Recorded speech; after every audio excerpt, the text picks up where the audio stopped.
সোয়াদিঘি সহযোগী খাল সংস্কার কমিটির পক্ষ থেকে আমরা বসেছিলাম আমাদের কমিটি এবং তার সঙ্গে কিছু এলাকার মানুষ যারা ভুক্তভোগী, যারা যন্ত্রণায় এই জল যন্ত্রণার মধ্যে এই কয়েক মাস দগ্ধ হয়েছে, আমরা বসেছিলাম। তাতে আমরা আগে বসেছি, বড় একটা কর্মসূচি নেওয়া হয়েছে। গত 25 তারিখে ডিএমের কাছে ডেপুটেশন ছিল, অর্থাৎ অক্টোবর মাসে। আজকে আমরা যে সিদ্ধান্ত নিলাম, যে ডিক্লেয়ার হয়েছে যে সোয়াদিঘি সহ আরও কতগুলো খাল এই সদ্য সেটা সংস্কার করা হবে। তার মধ্যে অনেকগুলো খাল আছে, তার মধ্যে আমাদের যেটা লড়াই তা হলো সোয়াদিঘি এবং তার সঙ্গে সঙ্গে কামিনা খাল এবং জফুলি খাল সহ আরও কিছু খাল আছে।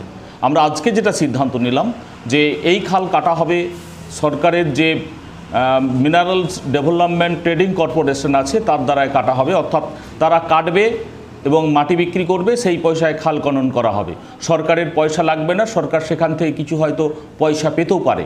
এই পলিসিতে কাটছে, আমাদের কোনো অসুবিধা নেই, ভালো, এটাই আমাদের বিষয়। কিন্তু আমরা যেটা লক্ষ্য করছি, যেটা হওয়ার আশঙ্কা আছে, যে পুরো সোয়াদিঘি যেটা 51টা মৌজার জল যায় তার সম্পূর্ণ অংশটা কাটা হবে কি না, এরকম একটা, যদিও সরকারিভাবে একটা হিন্টস আছে কিন্তু স্পষ্টভাবে তারা বলছে না, বললে সবটাই কাটবো, কিন্তু এরকম একটা বিষয় আছে।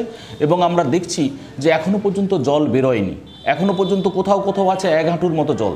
এবং সেই জলটা যদি দ্রুত বেরাবে, একটু আধটু জায়গাতে যদি একটু খনন করে দেয়, মানে যে জলটা কিছুটা খনন করা হয়েছিল, কিন্তু সেই জল আবার সেই ডানার যে ঝড়ে বৃষ্টিতে সেই মাটিগুলো আবার পড়ে গেছে, সেইটা যদি একটু তুলে দেওয়া হয় কোথাও কোথাও, তাহলে জলটা কিন্তু দ্রুত নিষ্কাশিত হয়।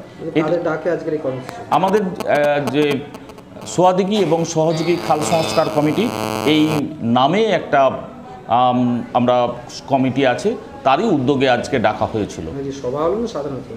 না, আমরা সাধারণ সভা, আমরা সভা করেছিলাম এবং আমাদের আগামী কয়েকদিনের মধ্যে আমরা ডিএমের কাছে ডেপুটেশনে যাব।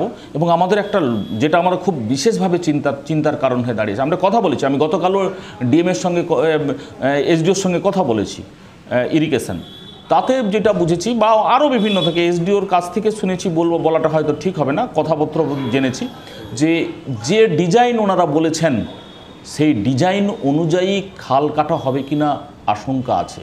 কারণ জেলা পরিষদ বা ডিএম বা বিভিন্ন তরফের যে চাপ, কারণ দুধারে যে খালের দুদিকে যে ঘর দোকান যা কিছু আছে সেইগুলো কিভাবে কাটা হবে, সরকারের ডিসিশন কি, সেটা নিয়ে আমাদের খুব আমরা ভাবনা। তবে আমরা একটা সিদ্ধান্ত নিয়েছি বা আমরা বলেছি যে কতটা ভাঙবে রাখবে আমাদের বড় কথা নয়, আমরা বলি না যে সব ভেঙে দাও, সেটাও বলছি না, কিন্তু ডিজাইন অনুযায়ী সংস্কারের জন্য যেটা না হলে জল বেরোবে না, না হলে এই জল যন্ত্রণা মানুষকে ভোগ করতে হবে, সেটা যেন না হয়, অন্তত উপযুক্তভাবে একটা জল বেরোনোর যাতে কোনো রকম প্রতিবন্ধকতা সৃষ্টি না হয় সেইটা বজায় রেখে খালটা অবশ্যই কাটতে হবে।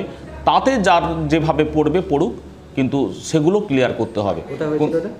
আমরা করেছিলাম দিড়াচক পশ্চিমমহল পুলতলাতে, না রামতক থেকে 7 কিলোমিটার পশ্চিমে জায়গাটা। নেতৃত্ব আমি ছিলাম, আমি আহ্বক, সেই হিসাবে বলা যেতে পারে। নেতৃত্ব কিছু নেই, আমাদের কোনো সম্পাদক সভাপতি এভাবে কিছু নেই। কতগুলো গ্রামের মানুষ এসেছিল? প্রায় 1500 থেকে 17টা গ্রামের মানুষ এখানে উপস্থিত হয়েছিল। এটা আপনাদের কোন ব্লকের মধ্যে পড়ে? আমাদের যেটা আমরা মেনলি উপস্থিতরা হয়েছিল তা হলো কোলাঘাট এবং পাঁশকুড়া, এই দুটো ব্লকেরই উপস্থিতিটা বেশি ছিল আর কি। আমার নাম নবেন্দু ঘরা, সোয়াদিঘি ও সহযোগী খাল সংস্কার কমিটির আহ্বায়ক।